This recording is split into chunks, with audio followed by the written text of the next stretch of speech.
सर्वेषां कृते मम नमस्कारः। संस्कृतं देवभाषा, वेदभाषा, श्रेष्ठभाषा इति सर्वे वदन्ति, अङ्गीकुर्वन्ति च। तथापि बहवः वदन्ति इयं पुरातनी भाषा इति।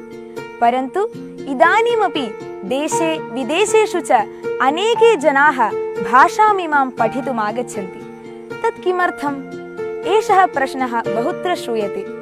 अस्मभ्यम् अस्य समाधानं ददाति संस्कृतभारत्याः अखिलभारतीयसम्पर्कप्रमुखः श्री नन्दकुमारमहोदयः। भाषा व्यवहारदृष्ट्या अत्यन्तं प्रबला उत्तमा अपि अस्ति। तत्र संस्कृतभाषा किञ्चित् विशिष्टा इत्यपि बहवः वदन्ति। किं कारणम् इति चिन्तयामः तर्हि अवगन्तुं शक्नुमः। भाषा संस्कृतिः तयोः बन्धः अस्ति। कथं भाषायाः प्रयोगः अस्ति तस्य आधारेण संस्कृतिः अपि भिन्ना अपि भवति। एतत् पश्यामः तर्हि संस्कृतभाषा विश्वसंस्कृतेः भाषा अथवा माध्यमम् इति वक्तुं शक्नुमः। कारणानि बहूनि सन्ति। यथा इदानीं यं कमपि एकं मिलति, सम्बोधनं तु कुर्वन्ति एव। कथं सम्बोधनं कुर्मः? यथा भारतीयभाषासु सर्वत्र नमस्ते, नमस्कारः तदनुबन्धशब्दाः सन्ति। अन्यभाषासु भिन्ना शैली अस्ति। तथैव संस्कारस्य विभेदः अस्ति। शैक् हेण्ड् करोति, आलिङ्गनं करोति, एवं सर्वमपि अस्ति। भारते वयं हस्तद्वयं मेलयित्वा नमस्ते इति वदामः। तस्य अर्थः अपि तथा एव अस्ति। अहं भवतः नमस्कारं करोमि। यथा एकसमूहस्य पुरतः अपि कश्चित् नमस्ते वदति, प्रत्येकं जनः अपि तथा चिन्तयति, एषः मम सम्बोधनं करोति, मम नमस्कारं करोति इति। परन्तु यदि शैक् हेण्ड् करोति, आलिङ्गनं करोति इत्यादिषु प्रत्येकं जनस्य भिन्नं भिन्नमेव भवति। अतः एषा संस्कृतिः, एषा रीतिः, सम्बोधनस्य रीतिः सार्वलौकिका अस्ति, सर्वत्र समाना अस्ति। अतः एतादृशव्यवहाराः, आचरणानि यानि सन्ति, एतत् सर्वं विश्वसंस्कृतेः स्वरूपम् इति वयं वक्तुं शक्नुमः। तत्रैव अन्येपि बहवः अंशाः सन्ति। अन्येकः महान् विषयः अद्य विश्वे सर्वत्र अपि चर्चितः अपि विषयः अस्ति, महिलानां प्राधान्यं। महिलायाः समाजे स्थितिः का अस्ति? केचन वदन्ति पुरुषाणामेव प्रमुखं स्थानं, महिलानां तथा स्थानं नास्ति। एवमेकः विचारः प्रबलः अस्ति। परन्तु महिलानां तुल्यनीतिः, समानव्यवहारः, समानस्थानम् आवश्यकमिति रीत्या इदानीं विभिन्नानि प्रस्थानानि कार्यं कुर्वन्तः अपि सन्ति। किं निमित्तं एते कुर्वन्ति? तत्र वदन्ति पुरुषः यत् कार्यं करोति, महिला अपि तत् कार्यं कर्तुं शक्नोति। एवमेव उक्त्वा पुरुषः आसन्ति इति वदन्ति। परन्तु भारतीयसंस्कृतौ एतत्तु अतिप्राचीनकालतः एव प्रचलति। अत्र महिला पुरुषः इति एकपक्षिणः पक्षद्वयम् इव अस्ति। पक्षिणः उड्डयनार्थम्, आकाशे तस्य डयनार्थं पक्षद्वयमपि अनिवार्यमस्ति। एकपक्षेण कर्तुं न शक्यते। अतः पुरुषस्य अपि महिलायाः अपि समानः स्तरः, समानं स्थानम् इति भारतीयसंस्कृतौ वयं द्रष्टुं शक्नुमः।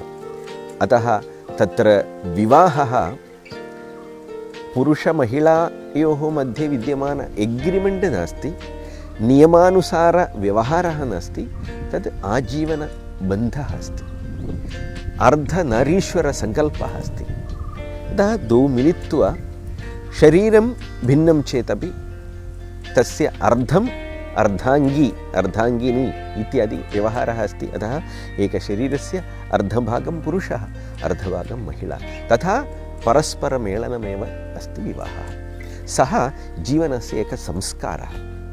एतत् सर्वमपि संस्कृतभाषया सह सम्बन्धितमस्ति। एतत् संस्कृतभाषायाः वैशिष्ट्यम्।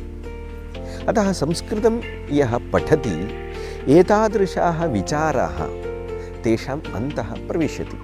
तथा समानतया सर्वान् द्रष्टुं, समानतया सर्वैः सह व्यवहर्तुं स्वाभाविकरूपेण तेषाम् अन्तरङ्गे एका भावना, एकः विचारः भवति। एतदेव संस्कृतभाषायाः एकं प्रमुखं वैशिष्ट्यं। तत् स्वभावे परिवर्तनम् आनयति। अतः एव एषा संस्कृतिः, एषा भाषा अपि विश्वस्तरे अपि स्वीकार्या अस्ति। इदानीम् अहमपि इदानीं लण्डन् नगरं गतवान् आसम्। तत्र संस्कृतभारत्याः कार्यार्थमेव गतवान्। जनाः संस्कृतं पठितुम् इच्छन्ति। तत्र द्विविधं जनाः अस्माभिः दृष्टाः। एके एतादृशाः पूर्वं भारतात् गतवन्तः, तेषां सामान्यतया 200 वर्षेभ्यः पूर्वं भारतात् आफ्रिकां देशं गतवन्तः। अधुना ततः ते लण्डन् आगतवन्तः अथवा UK आगतवन्तः। अतः तेषां ततिद्वयं वा त्रयं, जनरेशन् द्वयम् अथवा त्रयम् अभवत्। तेषाम् इदानीं संस्कृतपठने रुचिः अस्ति। अतः ते एकया दृष्ट्या तेषां मूलं तु भारतमेव अस्ति। ते संस्कृतम् इच्छन्ति, तत्र पठन्ति। तथैव अन्ये विदेशीयाः एव, जन्मना केवलं न, तेषां सम्पूर्णजीवनं वैदेशीयमस्ति। तादृशाः वैदेशीयाः अपि संस्कृतपठनार्थम् आगच्छन्तः आसन्।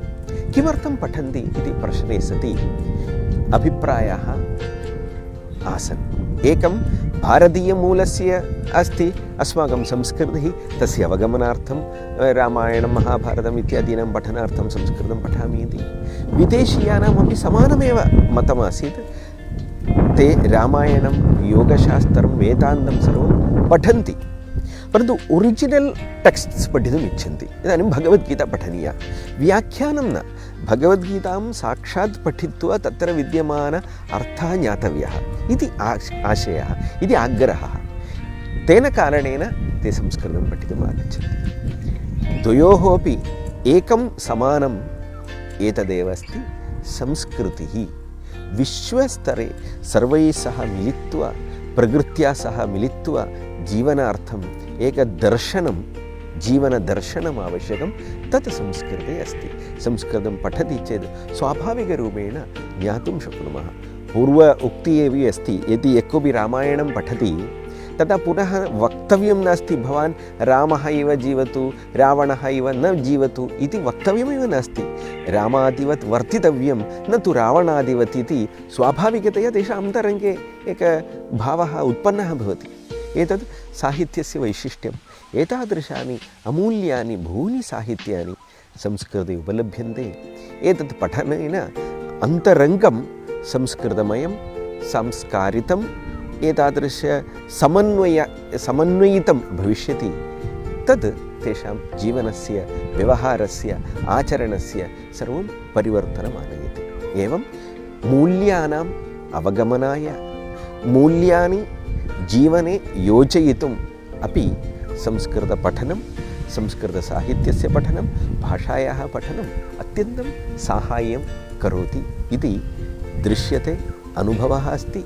इदानीन्तनलोकः अपि, नूतनाः अपि, विदेशीयाः अपि अनया दृष्ट्या अपि संस्कृतभाषां पश्यन्ति, पठन्ति। तत्र कथं संस्कृतं पठनीयम् इति एकः विषयः आगच्छति। इदानीं विश्वविद्यालयेषु, भिन्नभिन्नस्थानेषु सर्वं पठन्ति, न इति नास्ति। तत्र एका समस्या अथवा क्लेशः कः इत्युक्ते भाषापठनरीतिः, तत्तु ग्रामर् अण्ड् ट्रान्स्लेशन् मेथड्, व्याकरण अनुवादपद्धतिः चलति। अनेन कारणेन संस्कृतभाषा अत्यन्तं क्लिष्टा इति एका धारणा आगता अस्ति। एतस्य परिवर्तनम् आवश्यकं। वस्तुतः भाषा स्वाभाविकरीत्या पठनीया। मातृभाषायाः पठनं यथा भवति तथैव संस्कृतभाषामपि पठितुं शक्यते। व्यवहारेण भाषापठनं तत् अत्यन्तं सहजं सरलं च अस्ति। संस्कृतभारत्याः प्रयत्नेन एतादृशः वर्गाः यथेष्टं प्रचलन्ति। सम्भाषणशिबिराणि, पत्राचारमाध्यमेन वर्गाः, एतत् सर्वमपि एतस्य अङ्गतया एव प्रचलति। तथैव गुरुकुलसंस्कृतशिक्षणमपि अत्यन्तं प्रमुखं स्थानम् आवहति। पुरातने काले भारतीयशिक्षणरीतिः एषा एव आसीत्, गुरुकुलपद्धतिः। गुरुकुलपद्धतिः कथम् इत्युक्ते गुरोः सविधे अथवा गुरुभिः सह स्थित्वा जीवनं कृत्वा पठनं। तत्र केवलं भाषापठनं नास्ति, केवलं संस्कारस्य पठनं नास्ति, अर्थचिन्तनं नास्ति, जीवनस्य पठनं। वस्तुतया भाषा, आचारः, संस्कृतिः, चिन्तनमेतत् सर्वं मिलित्वा जीवनमेव अस्ति। अतः जीवनं पश्यन्ति, जीवनं पठन्ति, जीवनम् आचरन्ति अथवा जीवनमेव कुर्वन्ति। तादृशपठनरीतिः एव अस्ति वस्तुतः गुरुकुलशिक्षणरीतिः। अधुना केरळेषु अपि शारदा गुरुकुलम् इति रीत्या एकं केन्द्रम् आरब्धमस्ति। अत्र एतादृशपठनरीतिः चिन्तिता अस्ति। यः कोऽपि आगत्य किञ्चित् कालं स्थित्वा अत्र वासं कृत्वा संस्कृतभाषां पठितुमिच्छन्ति, संस्कृतशास्त्राणि पठितुमिच्छन्ति, तर्हि अत्र स्वागतमस्ति। अत्र तादृशी व्यवस्था वर्धमाना अपि अस्ति। प्राथमिकस्तरतः सम्भाषणतः शास्त्रपर्यन्तम् इति यत् चिन्तनं वर्तते, तस्य चिन्तनस्य साकारीकरणाय अयम् उद्यमः अत्र आरब्धः अस्ति। सर्वेषां स्वागतमपि अस्ति। सर्वेषां सहयोगेन, सहकरणेन एतादृशपद्धतीनां वर्धनं वयं कुर्मः। तस्य सदुपयोगः व्यक्तेः विकासाय, समाजस्य वर्धनाय, विश्वकल्याणाय भवतु इति प्रार्थनया भवतां सर्वेषां पुनरेकवारं नमस्कारं कृत्वा विरमामि। वदामः संस्कृतं, पठामः संस्कृतं, पाठयामः संस्कृतं, जीवामः संस्कृतं। धन्यवादः।